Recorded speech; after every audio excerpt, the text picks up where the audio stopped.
सारंग गुरु digital class में आप सभी का स्वागत है। मैं अनूप कुमार शर्मा। आज इस भाग में फिजिक्स क्लास 12 चैप्टर 2 में हम लोग कैपेसिटर और कैपेसिटेंस पे डाइलेक्ट्रिक का क्या इफेक्ट होगा ये डिस्कस किया जाएगा। पिछले क्लास में हम लोग loss of energy in the case of capacitor discuss किए थे, जिसमें अगर दो कैपेसिटर को चार्ज कर दिया जाए और उसको पैरेलल कनेक्ट कर दें तो इस प्रोसेस में एनर्जी का लॉस कितना होता है ये पढ़ा गया था और उससे रिलेटेड हम लोग न्यूमेरिकल्स किए थे। तो आज हम लोग देखेंगे effect of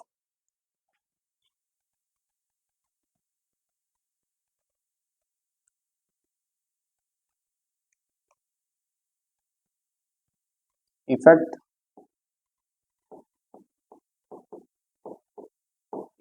of dielectric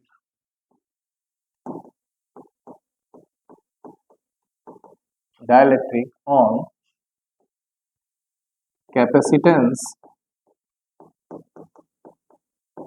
capacitance of parallel plate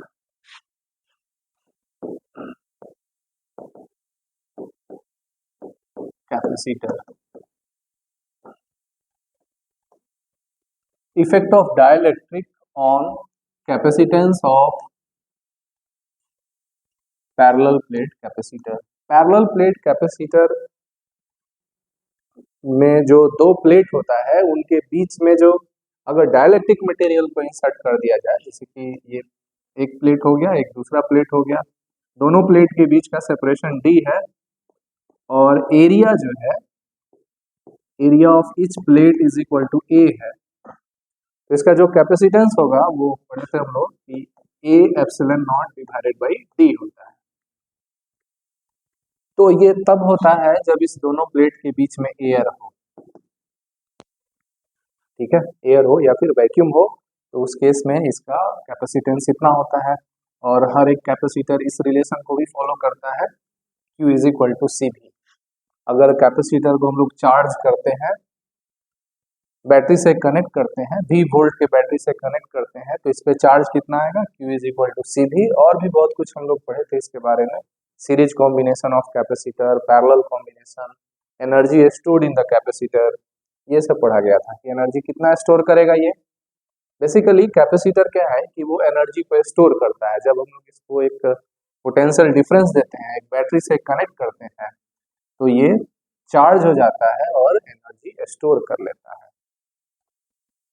तो आज का ये टॉपिक है कि अगर हम लोग इस दोनों प्लेट्स के बीच में कोई डाइलेक्ट्रिक मटेरियल को इंसर्ट कर दें, है ना, इस बीच में अगर डाइलेक्ट्रिक मटेरियल अगर इंसर्ट कर दिया जाए तो इसका कैपेसिटेंस, डाइलेक्ट्रिक का कुछ डाइलेक्ट्रिक कांस्टेंट के होता है, तो इसके कैपेसिटेंस पे क्या असर पड़ेगा, है ना, वो डिस्कस करेंगे।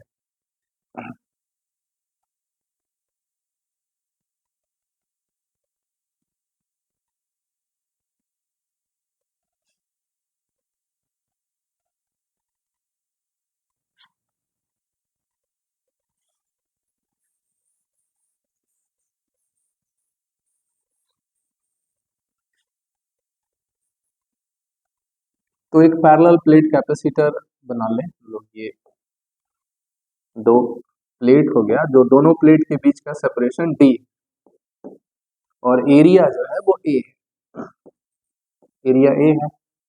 अभी क्या है कि इसमें जो चार्ज है, इसको चार्ज किया गया तो इस पे चार्ज आ गया,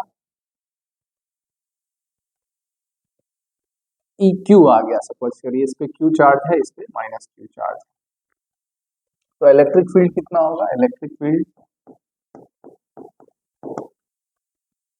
बिटवीन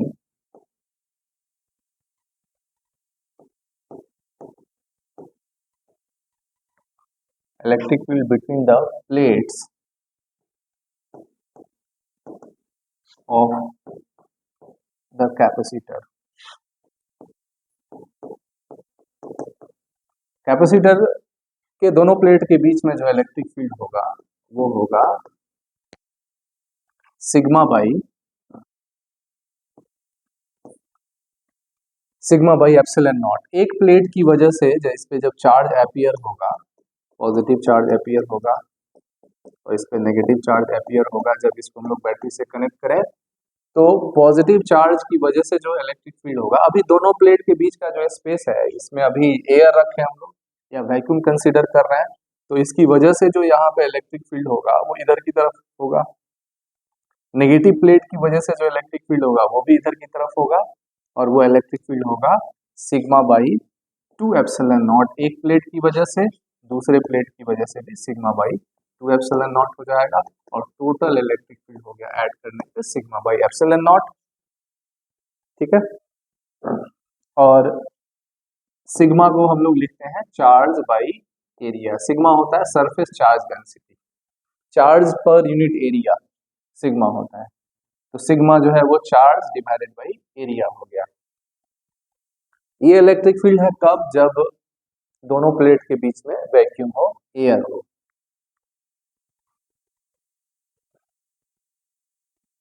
अब जब डाइलेक्ट्रिक मटेरियल हम लोग इसके अंदर डालेंगे, है ना, डाइलेक्ट्रिक मटेरियल इसके बीच में रखेंगे जिसका डाइलेक्ट्रिक कांस्टेंट K है, वो डाइलेक्ट्रिक कांस्टेंट जो होता है वो डाइलेक्ट्रिक के मटेरियल पे डिपेंड करता है ना। तो इसके लिए हम लोग एक अलग वीडियो में डिस्कस करेंगे कि डाइलेक्ट्रिक में polar dielectric, non polar dielectric वगैरह। अभी हम लोग ये फिलहाल समझ लें कि डाइलेक्ट्रिक मटेरियल जो एक इंसुलेटिंग मटेरियल होता है और इसको जब इलेक्ट्रिक फील्ड में रखते हैं तो इलेक्ट्रिक फील्ड का वैल्यू रिड्यूस कर देता है।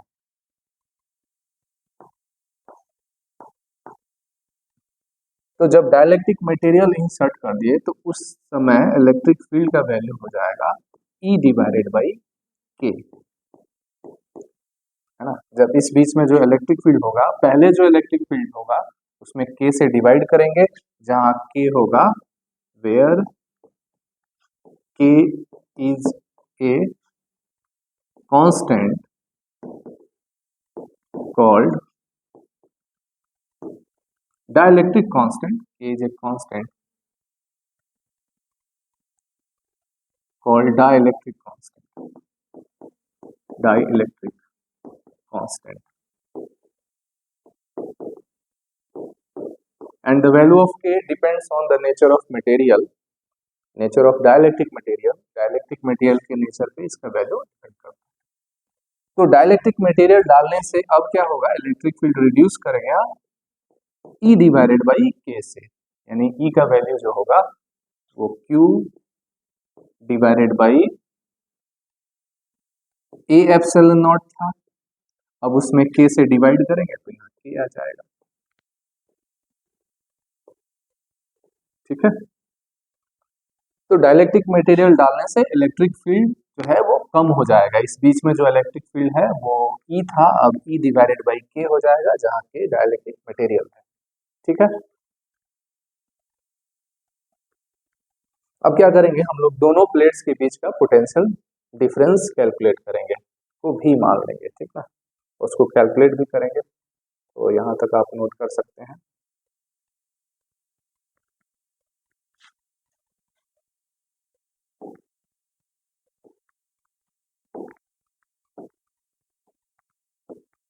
डाइलेक्ट्रिक मटेरियल के हम लोग इंसर्ट कर दिए इस बीच में,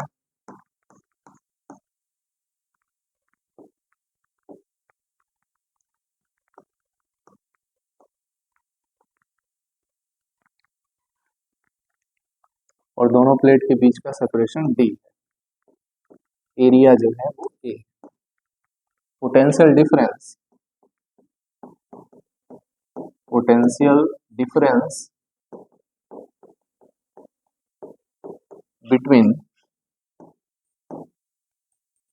between the plates of the capacitor, potential difference कितना हो जाएगा, V is equal to electric field into D। ठीक है, इलेक्ट्रिक फील्ड का डायरेक्शन इधर, ये प्लस चार्ज इस पे है, इस पे माइनस चार्ज है, तो इलेक्ट्रिक फील्ड का डायरेक्शन इधर होगा, प्लस से माइनस की तरफ। तो ये वाला प्लेट जो होगा वो हायर पोटेंशियल पे होगा, ये वाला लोअर पोटेंशियल पे होगा, क्योंकि ये नेगेटिव चार्ज है, ये पॉजिटिवली चार्ज है। और इलेक्ट्रिक फील्ड का डायरेक्शन इधर की तरफ है, पॉजिटिव से नेगेटिव की तरफ। इस बीच में जो इलेक्ट्रिक फील्ड है उसका डायरेक्शन इधर की तरफ है। और इस इलेक्ट्रिक फील्ड का वैल्यू ई प्राइम है। तो इलेक्ट्रिक फील्ड में हम लोग अगर डी डिस्टेंस मूव करें तो पोटेंशियल फॉल करता है। कितना से फॉल करेगा? Electric field into distance. हम लोग फर्स्ट चैप्टर में ही पढ़े थे कि, फर्स्ट चैप्टर नहीं, इसी चैप्टर में पढ़े थे, चैप्टर सेकंड में, कि इलेक्ट्रिक फील्ड इधर की तरफ है और इलेक्ट्रिक फील्ड कांस्टेंट है। तो इलेक्ट्रिक फील्ड में अगर दो पॉइंट ले ले, ए और इसी के अलोंग एक पॉइंट बी है, तो यहाँ और यहाँ का पोटेंशियल का डिफरेंस कितना होगा? ई इंटू ये डिस्टेंस एक्स। ठीक है। तो इलेक्ट्रिक फील्ड के अलोंग जाने से पोटेंशियल फॉल करता है। कितना से फॉल करता है? इलेक्ट्रिक फील्ड इंटू जो डिस्टेंस हम लोग गए। तो यहाँ भी इलेक्ट्रिक फील्ड है, इसका डायरेक्शन इधर की तरफ है। तो यहाँ से यहाँ हम लोग डी डिस्टेंस आए तो पोटेंशियल का डिफरेंस हो जाएगा ई प्राइम इंटू डी। और इलेक्ट्रिक फील्ड का वैल्यू अभी लिखे थे, क्यू डिवाइडेड बाई के ए एप्सिलॉन नॉट। ठीक है। और इस पे चार्ज है प्लस क्यू और इस पे चार्ज है minus Q.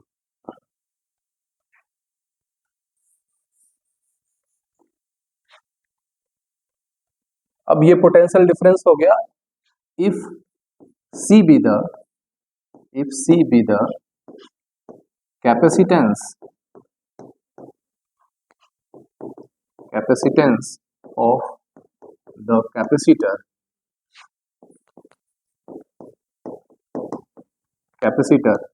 then C is equal to Q by V। अगर इसका कैपेसिटेंस C मान लिया जाए तो इस पे चार्ज Q है और पोटेंशियल डिफरेंस कितना है? V है। तो यहाँ से C इज इक्वल टू हो जाएगा Q बाई V, और Q की जगह पर रख सकते हैं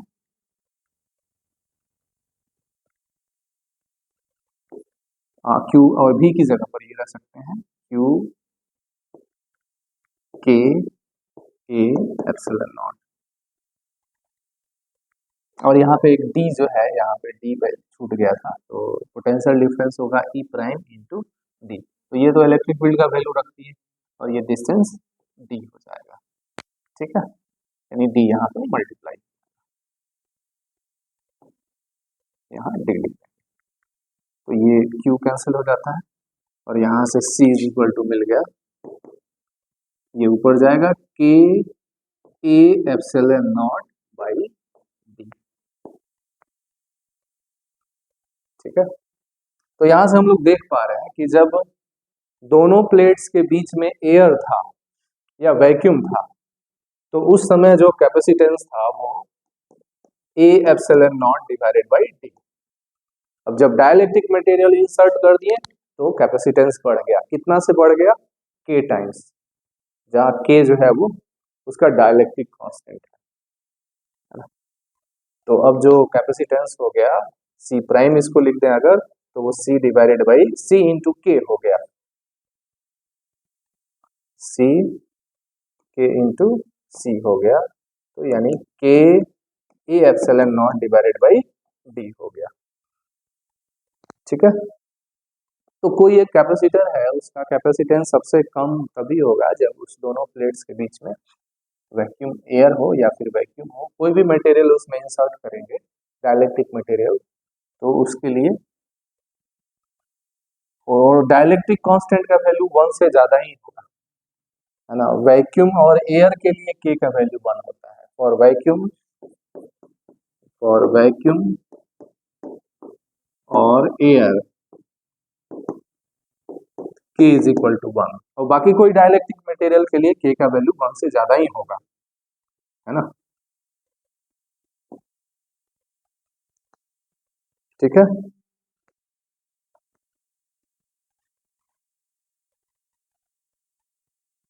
तो इसके पहले हम लोग ये वाला यहाँ से हम लोग शुरू किए थे कि दोनों प्लेट्स के बीच में अगर एयर है तो इलेक्ट्रिक फील्ड इतना है, sigma by epsilon not. Sigma की जगह पर Q बाई ए लिखेंगे, चार्ज पॉइंट एरिया है। अब इस दोनों प्लेट्स के बीच में डाइलेक्ट्रिक मटेरियल इंसर्ट कर दिया गया जिसका डाइलेक्ट्रिक कांस्टेंट K है, तो इलेक्ट्रिक फील्ड जो अब नया जो इलेक्ट्रिक फील्ड होगा इस दोनों प्लेट्स के बीच में वो हो जाएगा पहले वाले इलेक्ट्रिक फील्ड में K से डिवाइड कर देंगे, तो इलेक्ट्रिक फील्ड इतना हो गया। जब इलेक्ट्रिक फील्ड मिल गया तो पोटेंशियल डिफरेंस भी कैलकुलेट कर लेंगे। यहाँ से यहाँ आए d डिस्टेंस हम लोग इलेक्ट्रिक फील्ड में आगे बढ़े तो पोटेंशियल कितना से फॉल करेगा, E इंटू डी से। इलेक्ट्रिक फील्ड इतना है उसमें d से मल्टीप्लाई कर दिया। अगर इसका कैपेसिटेंस C है तो C is equal to Q by V होता है। V की जगह पर हम लोग ये रखेंगे, Q कैंसिल हो गया तो नया जो कैपेसिटेंस बन गया वो K A epsilon not divided by D होगा। और जब डाइलेक्ट्रिक मटेरियल नहीं था तब इतना था, जहाँ A एरिया हो गया, ये एप्सिलॉन नॉट हो गया, D जो है वो दोनों प्लेट्स के बीच का सेपरेशन है और K यहाँ पे डाइलेक्ट्रिक कांस्टेंट हो गया। ठीक है,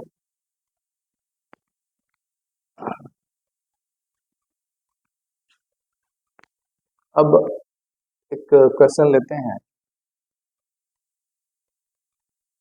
कोई पैरेलल प्लेट कैपेसिटर है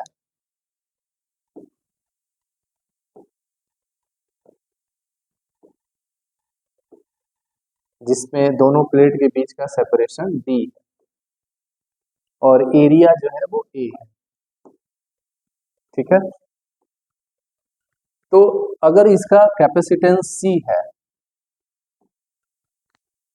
तो बताना है कि अगर इस बीच में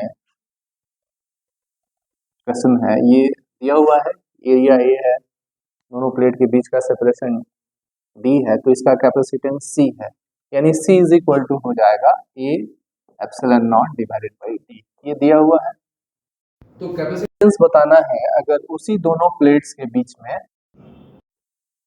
जिसका एरिया A है और सेपरेशन D है और इस दोनों प्लेट्स के बीच में एक डाइलेक्ट्रिक कांस्टेंट रख दिया गया, तो अब कैपेसिटेंस क्या हो जाएगा, पहला क्वेश्चन। दूसरा कि दोनों प्लेट्स के बीच में आधा जो हिस्सा है, हाफ पार्ट जो है वो एक डाइलेक्ट्रिक मटेरियल से भर दिया गया जिसका डाइलेक्ट्रिक कांस्टेंट K1 है और बाकी का हाफ पार्ट है उसको K2 से भर दिया गया। ठीक है, दोनों प्लेट्स के बीच का सेपरेशन D ही है और टोटल एरिया A है। ये दूसरा क्वेश्चन हो गया। अब इसका इस जो कैपेसिटर है जिसका हाफ पार्ट K1 एक डाइलेक्ट्रिक मटेरियल से भर दिया गया जिसका डाइलेक्ट्रिक कांस्टेंट K1 है और बाकी का half part K2 dielectric constant वाले मटेरियल से भर दिया गया है, तो इसका अब कैपेसिटेंस कितना होगा। ठीक है, और इसमें एक और क्वेश्चन जोड़ सकते हैं कि अगर दोनों प्लेट्स के बीच का सेपरेशन D है, एरिया A है और इस बार क्या किया गया कि इस तरह से हाफ कर लिया गया और ये वाला जो हिस्सा है इसको K1 से भर दिया गया और बाकी का ये वाला जो हिस्सा है उसको K2 डाइलेक्ट्रिक मटेरियल से भर दिया गया। तो अब इसका कैपेसिटेंस क्या होगा, और भी इसमें बहुत कुछ अलग किया जा सकता है इसके अलावा, लेकिन इसको अभी स्टडी करते हैं। तो फर्स्ट वाले को देखते हैं। फर्स्ट वाला बहुत आसान है। अब जो इसका कैपेसिटेंस हो जाएगा C प्राइम लिख देते हैं, फर्स्ट का हम लोग डिस्कस कर रहे हैं, वो हो जाएगा A epsilon not divided by D into dielectric constant K, है ना। पहले जब डाइलेक्ट्रिक मटेरियल नहीं था तो उसका डाइलेक्ट्रिक कांस्टेंट इतना था, कैपेसिटेंस इतना था। अब जब डाइलेक्ट्रिक मटेरियल इसमें रख दिया गया तो कैपेसिटेंस के टाइम्स बढ़ जाएगा, यानी ये हो जाएगा K और इसकी जगह पर C लिख, ये हो गया फर्स्ट का आंसर। सेकंड वाले का, सेकंड वाले में क्या करेंगे कि पहले इस पार्ट को हम लोग स्टडी करेंगे। ना, हाफ पार्ट को स्टडी करेंगे, जो ऊपर वाला हाफ पार्ट है। अब ये जो हाफ पार्ट है इसका एरिया हो जाएगा a/2, सेपरेशन तो d ही रहेगा। अब इसमें डाइलेक्ट्रिक कांस्टेंट K1 है, तो इसके कैपेसिटेंस की बात करें तो इसका जो कैपेसिटेंस है उसको C1 मान लेते हैं। जब डाइलेक्ट्रिक कांस्टेंट नहीं होता तो इसका कैपेसिटेंस होता है एरिया a/2 एरिया है, a epsilon not divided by दोनों प्लेट के बीच का सेपरेशन। और जब डाइलेक्ट्रिक कांस्टेंट इसमें अगर आ गया K1 तो यहाँ K1 से मल्टीप्लाई हो जाएगा। तो हम लोग जानते हैं कि अगर कोई प्लेट है और दोनों प्लेट के बीच में अगर एयर है तो इसका कैपेसिटेंस होता है area epsilon not divided by. अगर इसमें कोई डाइलेक्ट्रिक मटेरियल इंसर्ट कर दे तो उतना टाइम्स बढ़ जाएगा, K टाइम्स बढ़ जाएगा। वही चीज यहाँ पे है कि अगर डाइलेक्ट्रिक मटेरियल यहाँ पे नहीं होता तो इसका कैपेसिटेंस होता है एरिया a/2 एप्सिलॉन नॉट और दोनों प्लेट के बीच का सेपरेशन, और डाइलेक्ट्रिक मटेरियल K1 है तो K1 से मल्टीप्लाई कर देंगे। दूसरा जो पार्ट है इसमें दोनों प्लेट के बीच का सेपरेशन d ही है और एरिया a/2 है। यहाँ पे डाइलेक्ट्रिक कांस्टेंट K2 है, तो बाकी का जो हाफ पार्ट है उसका कैपेसिटेंस हो जाएगा, इसी तरह से लिखेंगे K2 a epsilon not divided by 2d। ठीक है, अब ये देखना है कि ये जो ऊपर वाला हाफ पार्ट है और ये नीचे वाला हाफ पार्ट है ये किस तरह से जुड़ा हुआ है। ये प्लेट और ये प्लेट आपस में जुड़ा है, एक ही प्लेट है, हम लोग अलग अलग कर लिए हैं। तो इसको अगर ऐसे कनेक्ट कर दें, ये दोनों प्लेट भी एक ही है तो इसको ऐसे कनेक्ट कर दें, तो हम लोग यहाँ से देख पा रहे हैं कि ये दोनों जो है पैरेलल में कनेक्ट है। तो पैरेलल में कनेक्ट होता है तो इक्विवेलेंट क्या हो जाएगा, या इक्विवेलेंट हो जाएगा C equivalent is equal to C1 plus C2। Parallel में ऐसे डायरेक्ट ऐड हो जाता है, तो यहाँ से हम लोग इसको लिख पाएंगे C1 की जगह पर K1 a epsilon not divided by 2d plus, और C2 की जगह पर K2 a epsilon not divided by 2d। ठीक है, अब यहाँ से कॉमन हो जाएगा a epsilon not divided by 2d, बच गया K1 प्लस K2, और a epsilon not divided by d, a epsilon not divided by d c है, इसकी जगह पर लिख सकते हैं C/2, यहाँ 2 C/2 K1 प्लस K2। ठीक है, तो अब इसका जब दोनों प्लेट्स के बीच में कोई भी मटेरियल नहीं है तो कैपेसिटेंस C है, तो इस तरह से मटेरियल को इंसर्ट कर दिया गया डाइलेक्ट्रिक मटेरियल को, तो अब कैपेसिटेंस हो जाएगा C/2 और K1 plus K2 into K1 plus K2। ठीक है,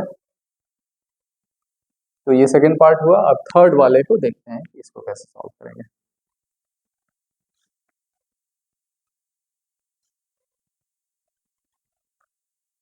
थर्ड जो है इसमें कैपेसिटर को इस ढंग से हाफ किया गया है, इधर K1 है इधर K2 है और दोनों प्लेट्स के बीच का सेपरेशन D, एरिया A है।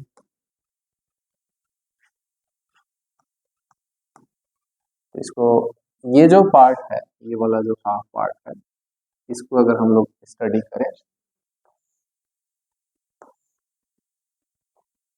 इसमें डाइलेक्ट्रिक मटेरियल K1 है, तो अब जो बीच का सेपरेशन हो गया, अगर इतने पार्ट की बात करें तो इसमें बीच का सेपरेशन हो गया D/2।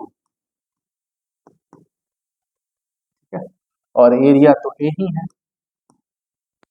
और दूसरा जो हाफ पार्ट है उसको यहाँ पे ड्रॉ कर लें। इसमें डाइलेक्ट्रिक कांस्टेंट K2 है, दोनों के बीच का सेपरेशन d/2 है और एरिया A। अब यहाँ देखा जाए कि ये जो लाइन है जो दोनों को अलग कर रहा है, ये दोनों एक ही लाइन है, कॉमन है, तो इस दोनों को कनेक्ट कर देते हैं। अब इसका जो कैपेसिटेंस है इस पार्ट का C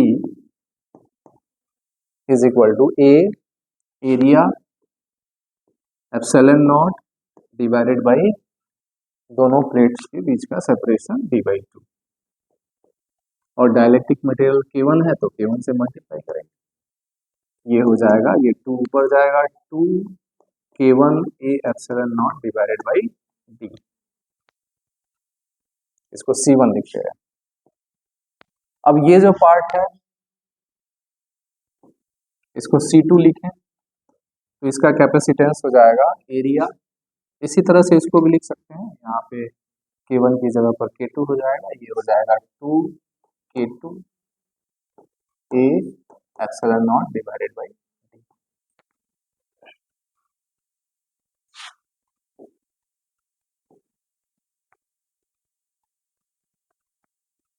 अब ये दोनों जो कैपेसिटर है वो पैरेलल में कनेक्ट है, तो पैरेलल में कनेक्ट है तो इक्विवेलेंट हो जाएगा, यहाँ लिखते हैं C equivalent 1/C equivalent is equal to 1/C1 plus 1/C2, तो 1/C इक्विवेलेंट इसका रेसिप्रोकल कर लेते हैं, D डिवाइडेड बाई 2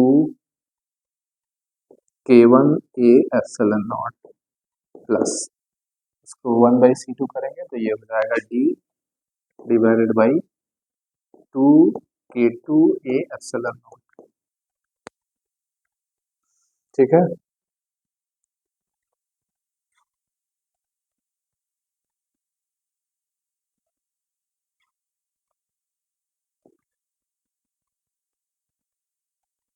अब यहाँ से इसको सॉल्व कर लें तो 1/C equivalent is equal to, यहाँ से कॉमन हो जाएगा D divided by 2 A epsilon not, common ले लिए 1/K1 प्लस 1/K2, ये हो गया।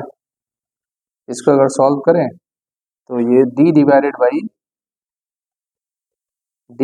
बाई A एप्सिलॉन नॉट, तो इसकी जगह पर लिख सकते हैं ये 1/C लिख सकते हैं इसको, क्योंकि C इज इक्वल टू क्या लिखा गया था, C इज इक्वल टू लिखा गया था A epsilon not divided by D, तो यहाँ पे 1/C हो जाएगा, तो 1/2C ये हो गया। अब एलसीएम ले लिए तो K1 इंटू K2 हो गया, ऊपर हो जाएगा K1 प्लस K2, तो ये 1/C इक्विवेलेंट इतना है, तो C इक्विवेलेंट हो जाएगा C इक्विवेलेंट 2C, ये ऊपर जाएगा 2C K1 K2 divided by K1 plus K2, ठीक है। तो इस तरह से अगर डाइलेक्ट्रिक मटेरियल को इंसर्ट किया गया कि ये वाला जो हाफ पार्ट है उसको K1 से और बाकी का जो हाफ पार्ट है उसको K2 से भर दिया गया, तो जो कॉम्बिनेशन बना इसका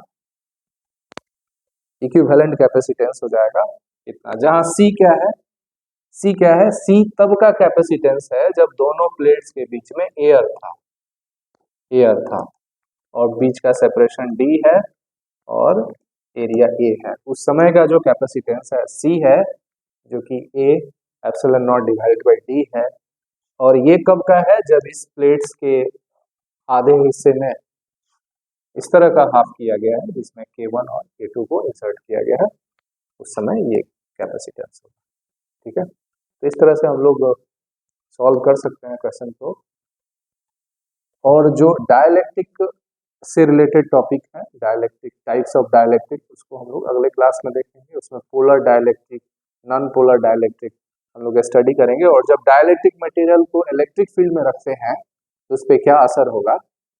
फिलहाल तो अभी ये हम लोग यहाँ बताया गया इस क्लास में कि डाइलेक्ट्रिक मटेरियल को अगर इलेक्ट्रिक फील्ड में रखेंगे तो उसके अंदर जो इलेक्ट्रिक फील्ड होगा वो 1/K टाइम्स से डिक्रीज कर जाएगा, है ना। पहले वाला जो इलेक्ट्रिक फील्ड है अगर ई है, तो अगर डाइलेक्ट्रिक मटेरियल उस रीजन में रख दिया जाए तो उसके अंदर इलेक्ट्रिक फील्ड हो जाएगा ई डिवाइडेड बाई ई के। इसका हम लोग यूज किए। नेक्स्ट टाइम हम लोग उसको डाइलेक्ट्रिक मटेरियल को और डीपली स्टडी करेंगे। आज के लिए इतना ही, धन्यवाद।